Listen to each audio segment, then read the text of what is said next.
आपका अपने to the point जीव विज्ञान के यूट्यूब चैनल पर सभी छात्र छात्राओं का स्वागत और अभिनंदन। आज का विषय है मॉडिफाइड मोनोहाइब्रिड क्रॉस। इसको हम एलिलिक इंटरैक्शन भी कहते हैं। यह दो एलिलिक पेयर के बीच में एक ऐसा इंटरैक्शन है जिसकी वजह से जो मेंडल का फिनोटाइप F1 जनरेशन में मिला था और उसका जो रेशियो था F2 जनरेशन में फिनोटिपिक रेशियो 3:1, ये दोनों से अलग हट करके एक नया रेशियो और फिनोटाइप मिलता है। तो उसी के बारे में हम पढ़ते हैं इस मॉडिफाइड मोनोहाइब्रिड क्रॉस में। तो अब देखिए कि एलिलिक इंटरैक्शन है क्या। द इंटरैक्शन, इसको हम डिफाइन कैसे करते हैं। Allylic pair interact in such a way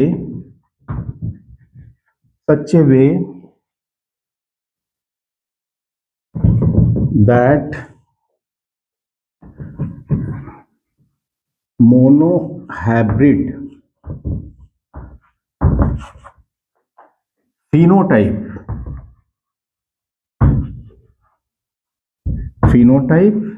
and phenotypic ratio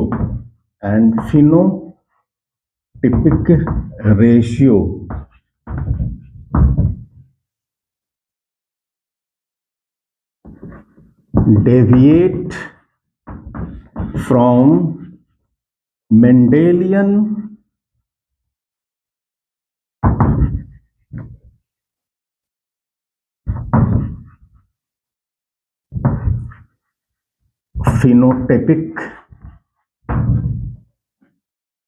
phenotype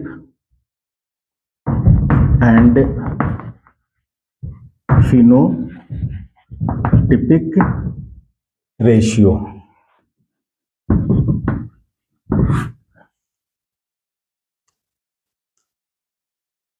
अब ये फिनोटाइप और फिनोटिपिक रेशियो मेंडल का क्या था। Monohybrid cross between one pair of contrasting character, और उसमें जो F1 जनरेशन में कैसा फिनोटाइप मिला था।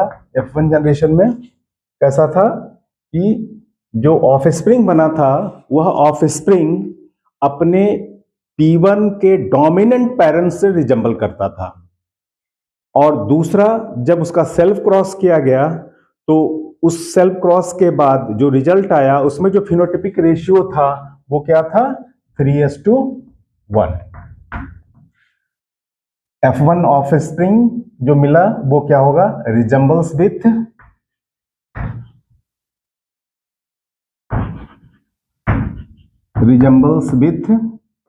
P1 dominant parent. ये आपने मोनोहाइब्रिड क्रॉस में पढ़ लिया है। अब इसी में चेंजेस होगा। F1 जनरेशन में जो ऑफस्प्रिंग मिलेगा वह P1 के न तो डोमिनेंट पेरेंट से मिलेगा और न रिसेसिव पेरेंट से ही मिलेगा। यानी इसका मतलब यह हुआ कि वह जो फिनोटाइप होगा वो उन दोनों से हटके होगा, तीसरे तरीके का फिनोटाइप मिलेगा। और जो फिनोटिपिक रेशियो है F2 जनरेशन का वो 3:1 मेंडल के मोनोहाइब्रिड क्रॉस का था, लेकिन जब एलिलिक इंटरैक्शन होगा तो यह रेशियो भी बदल जाएगा। तो यह कैसे बदलेगा, आइए अब इसका जो है हम लोग एक एक्सपेरिमेंट के द्वारा इसको समझने का प्रयास करते हैं। देखिए, ये जो एलिलिक इंटरैक्शन है यह तीन तरीके का होता है। एक को कहते हैं इनकम्प्लीट डोमिनेंस।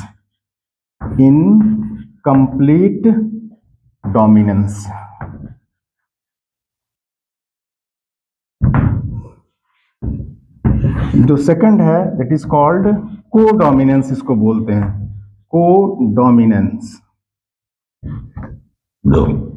और जो तीसरा है ये जो है लिथल जीन।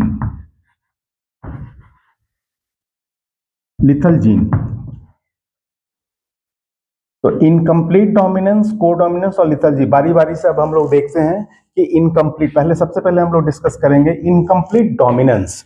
इनकम्प्लीट डोमिनेंस को किसने बताया था? जो बताने वाले साइंटिस्ट का नाम क्या है? Karl Correns. इन्होंने सबसे पहले इनकम्प्लीट डोमिनेंस के बारे में बताया, और ये रहने वाले कहाँ के थे? जर्मनी के रहने वाले थे, और ये बॉटनिस्ट, जर्मनी के ये साइंटिस्ट हैं, ये बॉटनिस्ट हैं। इन्होंने सबसे पहले इनकम्प्लीट डोमिनेंस के बारे में बताया था। इनका जो वर्किंग मटेरियल है, वो वर्किंग मटेरियल क्या है? देखिए, वर्किंग मटेरियल जिस पर उन्होंने काम किया था, वर्किंग मटेरियल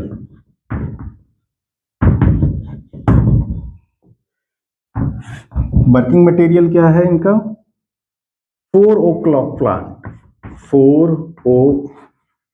o'clock प्लांट। और एक प्लांट और है, उसका भी रिजल्ट करीब करीब सेम ही आता है। करीब क्या, बिल्कुल सेम ही है। और जो दूसरा प्लांट है वो क्या है? फर्स्ट एंड सेकंड स्नैपड्रैगन, ये दूसरा प्लांट है।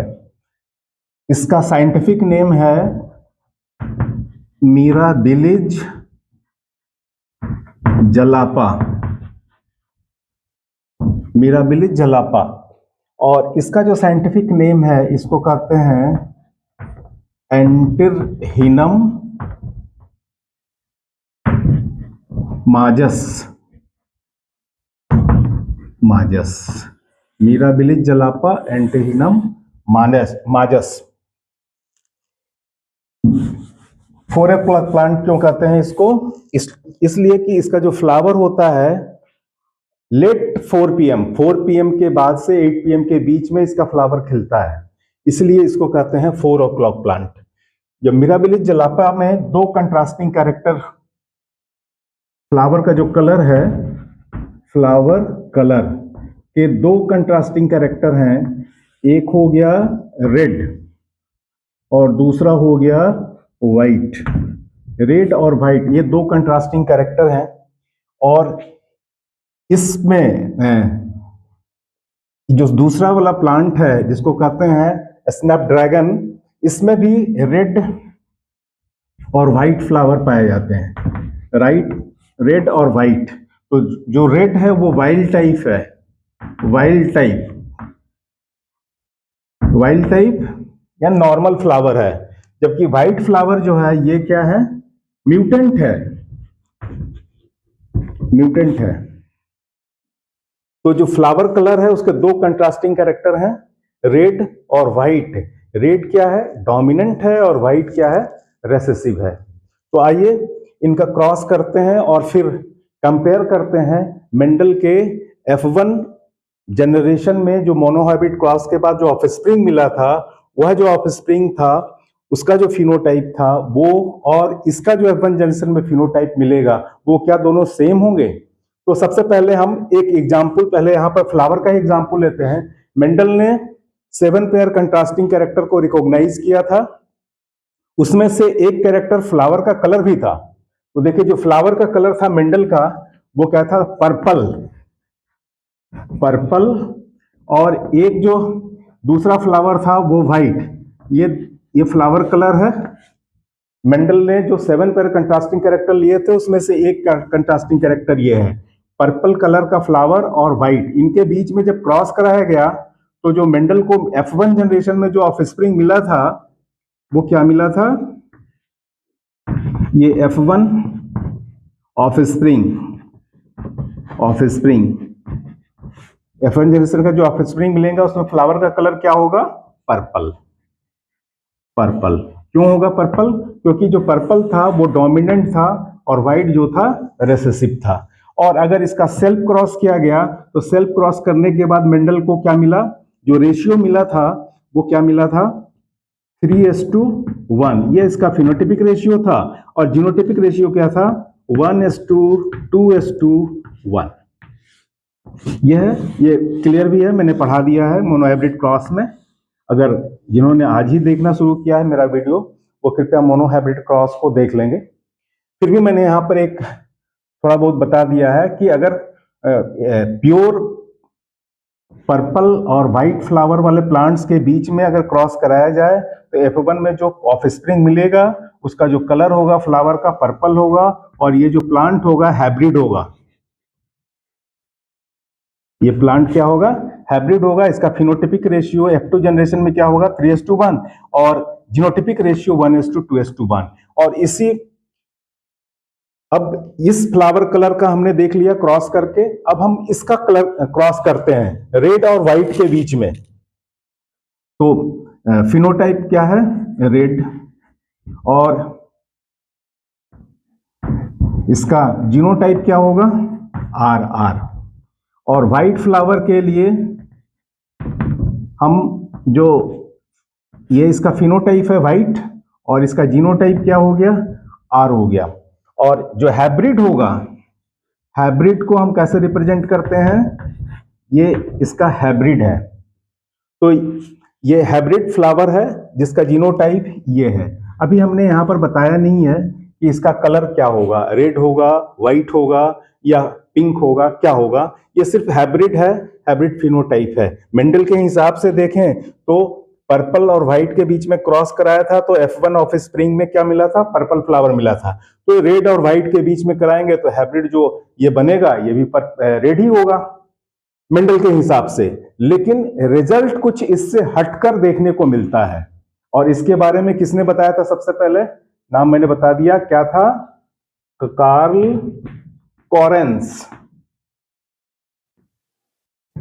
तो उसने क्या किया कि मिराबिलिस जलापा प्लांट्स के रेड और व्हाइट फ्लावर के बीच में क्रॉस कराया, और क्रॉस कराने के बाद उसके रिजल्ट का ऑब्जर्वेशन किया, और फिर उसको कंपेयर किया मेंडल के मोनोहाइब्रिड क्रॉस के रिजल्ट से।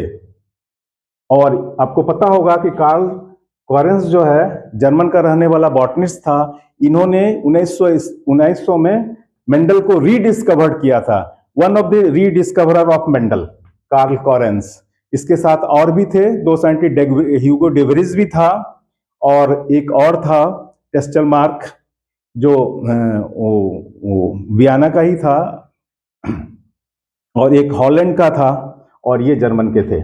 चलिए आइए अब सीधे हम क्रॉस देखते हैं कि क्रॉस करने पर कौन सा रिजल्ट मिलता है हमें। चलिए, तो प्योर रेड और प्योर व्हाइट फ्लावर के बीच में क्रॉस करते हैं। प्योर रेड फ्लावर और प्योर व्हाइट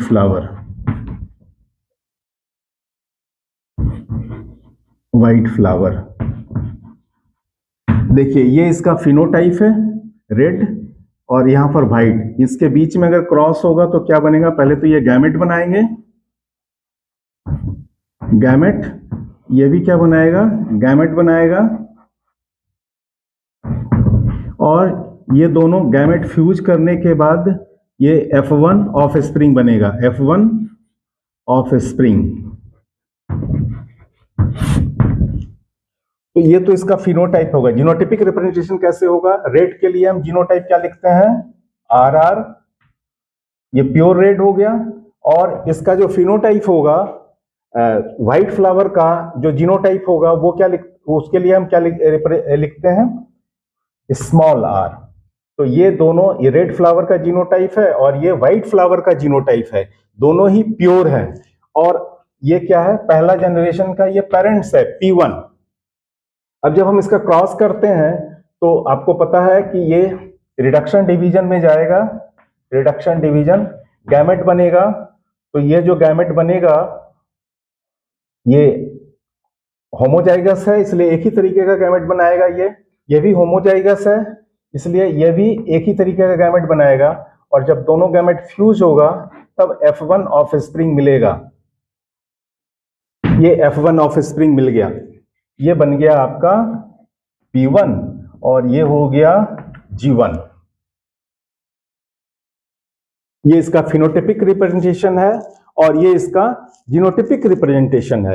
मेंडल के हिसाब से अगर देखा जाए तो रेड फ्लावर और व्हाइट फ्लावर के बीच में क्रॉस करते हैं तो F1 जनरेशन में जितने भी ऑफस्प्रिंग मिलेंगे, ये F1 है, F1 जनरेशन में जितने भी ऑफस्प्रिंग मिलेगा वह ऑफस्प्रिंग P1 के डोमिनेंट पेरेंट से रिजेंबल्स करेगा। तो ये जो अगर P1 में रेड फ्लावर था तो यहां पर भी क्या होना चाहिए था, ये भी क्या होगा, रेड होगा, लेकिन ऐसा नहीं है। इसका जो कलर देखा गया वो क्या था, पिंक, ये कलर था पिंक। अब इसका सेल्फ क्रॉस किया गया, जब सेल्फ क्रॉस किया गया तब क्या हुआ, सेल्फ क्रॉस कैसे करते हैं, सेल्फ क्रॉस F1 ऑफस्प्रिंग के बीच में करते हैं। तो F1 ऑफस्प्रिंग R और ये दूसरा के बीच में करते हैं। तो जब ये सेल्फ क्रॉस, इसको क्या कहते हैं हम, सेल्फ क्रॉस, देखिए ये सेल्फ क्रॉस है। जब सेल्फ क्रॉस किया गया F1 ऑफस्प्रिंग के बीच में, तो देखिए ये दो तरीके का गैमेट बनाएगा और ये भी दो तरीके के ही गैमेट बनाएंगे।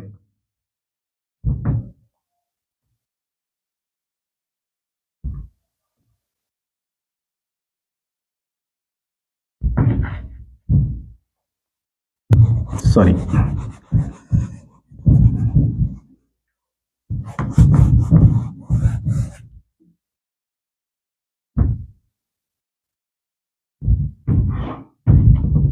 ये भी दो तरीके का गैमेट और ये भी दो तरीके का गैमेट, और यहां पर प्लांट बनाते हैं बीच में।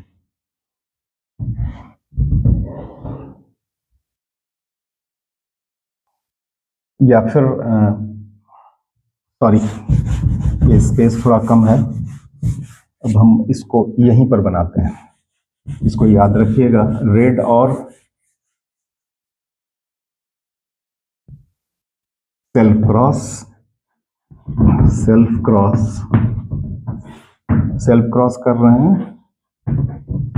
दोनों F1 ऑफस्प्रिंग के बीच में।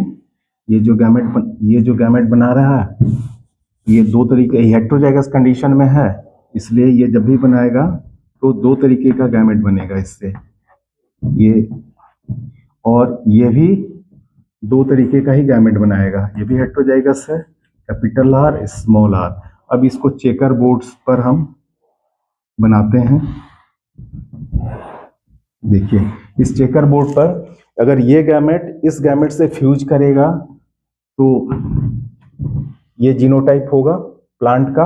अगर ये गैमेट इस गैमेट से फ्यूज करता है तो इसको जीनोटाइप ये होगा, कैपिटल R स्मॉल r। अगर ये गैमेट इस गैमेट से फ्यूज करता है तो उसका जीनोटाइप ये होगा, अगर ये गैमेट इस गैमेट से फ्यूज करता है तो उसका जीनोटाइप ये होगा। तो ये जो मिला हमें ये F2 जनरेशन है, और ये क्या है, P2 जनरेशन शुरू कर रहे हैं। तो F1 जनरेशन में जो ऑफस्प्रिंग मिला था उसी के बीच में सेल्फ क्रॉस किया गया, और ये हो गया आपका रिडक्शन डिवीजन। ये रिडक्शन डिवीजन के बाद क्या बनता है, गैमेट। ये गैमेट है, ये भी क्या है, गैमेट है, और ये डिवीजन क्या होगा, रिडक्शन डिवीजन होगा। तो इस तरीके से देखिए जो F2 जनरेशन में 4 प्लांट मिले और F1 जनरेशन में जो प्लांट मिला था वो 100% क्या होगा।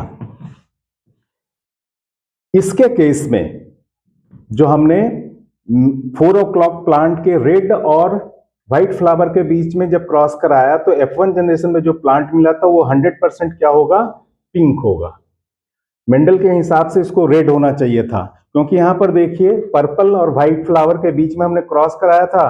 तो F1 जनरेशन में जो हाइब्रिड प्लांट मिला था उसका कलर कैसा था, पर्पल था, और ये जो पर्पल कलर था ये अपने P1 के एक पेरेंट डोमिनेंट पेरेंट से मिल रहा था। लेकिन यहां पर देखिए जो F1 जनरेशन में जो प्लांट मिला है वह P1 के किसी भी पेरेंट से रिजेंबल नहीं कर रहा, मैच नहीं कर रहा, मिल नहीं रहा। ऐसा क्यों हो रहा है, ऐसा इसलिए हो रहा है कि रेसेसिव, इसके केस में जो रेसेसिव जीन था वो क्या कर रहा था कि जब डोमिनेंट था तो रेसेसिव चुपचाप खड़ा था, वो अपना कोई भी कैरेक्टर एक्सप्रेस नहीं कर रहा था, जिसके वजह से डोमिनेंट कैरेक्टर अपीयर्स हो रहा था। लेकिन यहां पर क्या हो गया कि ये जो रेसेसिव एलील का एलील ये जो रेसेसिव एलील है या ये जो जीन है, ये भी क्या करता है, अपना कैरेक्टर एक्सप्रेस करता है। यानी कि कहने का मतलब यह है कि ये जो रेड और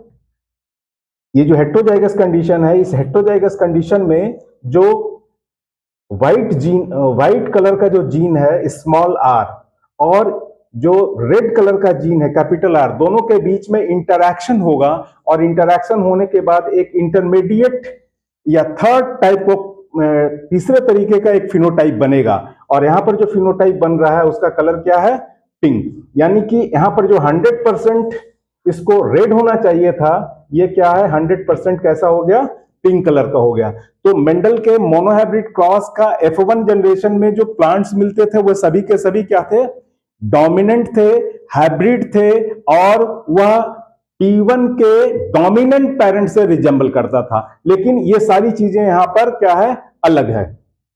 तो ये मेंडल के मोनोहाइब्रिड क्रॉस का डेविएशन है। अब देखिए जब F2 जनरेशन हम करते हैं, जब F2 जनरेशन करते हैं, जब सेल्फ क्रॉस किया गया इसका, तो ये हेट्रोजाइगस है, ये भी हेट्रोजाइगस है, दो तरीके का गैमेट ये भी बनाया, दो तरीके का गैमेट ये भी बनाया। और गैमेट का जब रैंडम फ्यूजन हुआ तो ये 4 तरीके के प्लांट मिले और इस 4 तरीके के प्लांट में ये इसका जो फिनोटाइप होगा क्या होगा, रेड।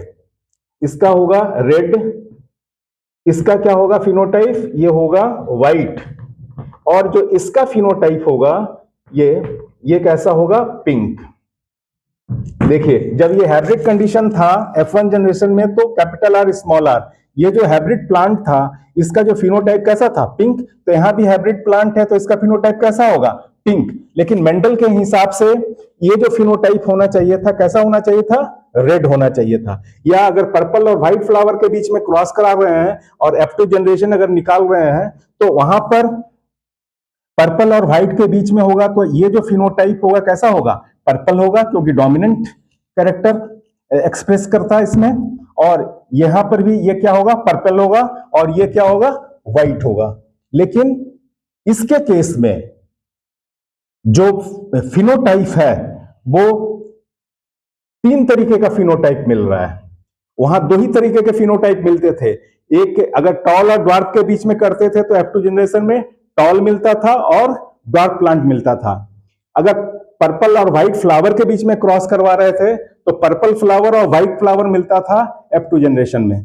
और उस जो पर्पल और व्हाइट था तो व्हाइट पर्पल जो थे उसमें प्योर पर्पल कितना था, 1 था, और हाइब्रिड पर्पल 2 था, और जो प्योर व्हाइट था वो 1 था।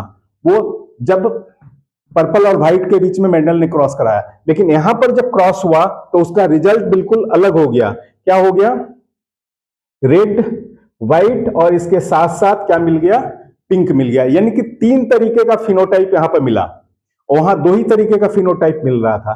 तो ये भी डेविएशन है मेंडल के फिनोटाइपिक कैरेक्टर का। फिनोटाइप में डिफरेंस हो गया और जब फिनोटाइप में डिफरेंस हो गया तो रेशियो में भी अंतर होगा। रेशियो में क्या होगा, यहां पर अगर फिनोटाइपिक रेशियो देखेंगे आप, फिनोटाइप एंड रेशियो और जीनोटाइप और फिर उसका रेशियो। देखिए इसका फिनोटाइप क्या होगा, रेड फिनोटाइप के कितने फ्लावर मिले, 1, ये हो गया रेड। और ये क्या हो गया, ये हो गया पिंक। और ये क्या हो गया, व्हाइट। तो फिनोटाइप और इसका रेशियो अगर देखेंगे तो ये कितना मिला है, 1, ये कितना है 2 और ये कितना है, ये भी 1 है। तो फिनोटाइपिक रेशियो क्या हो गया, 1:2:1। अब इसका जीनोटाइपिक रेशियो देखिए तो इस तरीके के जीनोटाइप का 1 ही फ्लावर है तो इसका जीनोटाइपिक रेशियो क्या हो गया, 1। ये 2 है हाइब्रिड पिंक तो यहां पर हो गया 2। और ये जो है प्योर व्हाइट है तो ये हो गया 1, यानी इसका मतलब 4 प्लांट में एक प्लांट प्योर रेड है, 2 प्लांट हाइब्रिड पिंक है और एक प्लांट जो है प्योर व्हाइट है। तो देखिए इसका यहां पर फिनोटिपिक रेशियो क्या है, 1:2:1। जीनोटिपिक रेशियो क्या है, 1:2:1, जबकि यहां पर फिनोटिपिक रेशियो आ रहा था 3:1 और जीनोटिपिक रेशियो आ रहा था 1:2:1, जो कि मेंडल के मोनोहाइब्रिड क्रॉस का। यहां पर क्या है, वो डिफरेंट है। तो इसका मतलब ये हुआ कि ये मेंडल के मोनोहाइब्रिड क्रॉस से कहीं ना कहीं अलग रिजल्ट दे रहा है, इसलिए इसको कहते हैं मॉडिफाइड मोनोहाइब्रिड क्रॉस। और इसमें फिनोटिपिक रेशियो और जीनोटिपिक रेशियो दोनों ही सेम है, 1:2:1 फिनोटिपिक रेशियो और जीनोटिपिक रेशियो क्या है, 1:2:1। अब F1 जनरेशन में जो दूसरा तीसरे तरीके का जो फिनोटाइप मिला वो due to the interaction between the red and white colour gene, दोनों जीन आपस में इंटरैक्ट किया और उसके बाद जो है ये तीसरा कलर डेवलप किया, तीसरा फिनोटाइप डेवलप किया। इसी को हम कहते हैं इनकम्प्लीट डोमिनेंस। अगर डोमिनेंस कंप्लीट डोमिनेंस होता तो इसको रेड होना चाहिए था, लेकिन ये रेड तो है नहीं और ना ही ये व्हाइट ही है, तो ना तो ये डोमिनेंस में है और रिसेसिव, बल्कि एक इंटरमीडिएट कलर डेवलप कर रहा है। तो और वह जो कलर है, अगर उस कलर का एक स्केल पर अगर मेजरमेंट किया जाए, इस स्केल पर देखिए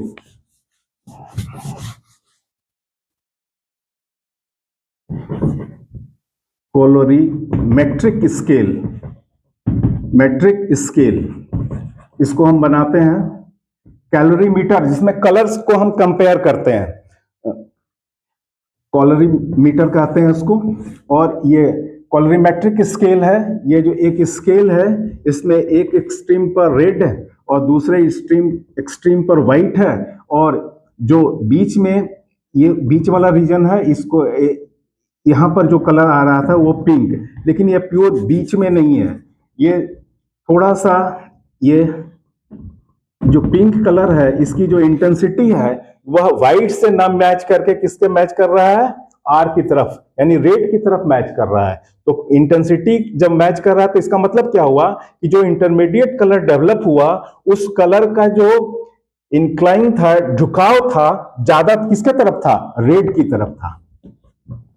तो पिंक कलर किससे ज्यादा रिजेंबल करता है, रेड की तरफ था, और व्हाइट की तरफ बिल्कुल ही नहीं था। तो ये तो बीच का कलर एक डेवलप किया, इसलिए इसको क्या कहते हैं, इनकम्प्लीट डोमिनेंस। डोमिनेंस होता अगर बीच में तो ये पूरा का पूरा कैसा होता, रेड होता, लेकिन यह पिंक है, इसलिए इसका जो कलर है इस स्केल पर रेड की तरफ ज्यादा है, incline towards the red flower. तो एक तो ये हो गया। दूसरा, ये ब्लेंडिंग इनहेरिटेंस है क्या, F1 जनरेशन में जो मिल रहा है पिंक, क्या दोनों जीन ब्लेंड कर गया है जिसके वजह से ऐसा हुआ है, बिल्कुल ही नहीं। यह ब्लेंडिंग इनहेरिटेंस है ही नहीं। यह कलर का डेवलपमेंट दोनों जीन के इंटरैक्शन से जरूर हुआ है, लेकिन दोनों जीन ने अपनी अपनी आइडेंटिटी को मेंटेन रखा है, उसमें कोई अल्टरेशन नहीं हुआ है। अब देखिए कि ये ऐसा कैसे कह सकते हैं आप, ये ब्लेंडिंग नहीं है, क्योंकि जब F2 जनरेशन में सेल्फ क्रॉस के बाद जो रिजल्ट आ रहा है वो क्या आ रहा है, 1/4 रेड है, 1/4 व्हाइट है और 1/2 क्या है, पिंक है। तो अगर ये ब्लेंड करता तो इस तरीके का रिजल्ट नहीं आता, 1/4 रेड और 1/4 व्हाइट, और 1/4 रेड और 1/4 व्हाइट का अपीयर होना F2 जनरेशन में ये प्रूफ करता है कि ये किसी भी तरीके से ब्लेंडिंग इनहेरिटेंस नहीं है। तो ये जो कोडोमिनेंस है, ये क्या है आपका, इनकम्प्लीट डोमिनेंस। इनकम्प्लीट डोमिनेंस इसको कहते हैं कि जब F1 जनरेशन में दो प्योर प्लांट के बीच में हम क्रॉस करवाते हैं तो F1 ऑफ स्प्रिंग कैसा होगा, हाइब्रिड तो होगा, लेकिन वो क्या होगा, एक इंटरमीडिएट कलर डेवलप करेगा। इसी को कहते हैं क्या हम, इनकम्प्लीट डोमिनेंस। और इनकम्प्लीट डोमिनेंस में जीनोटिपिक रेशियो और फिनोटिपिक रेशियो क्या होता है, सेम होता है, जबकि मोनोहाइब्रिड क्रॉस में जीनोटिपिक रेशियो और फिनोटिपिक रेशियो में डिफरेंस है।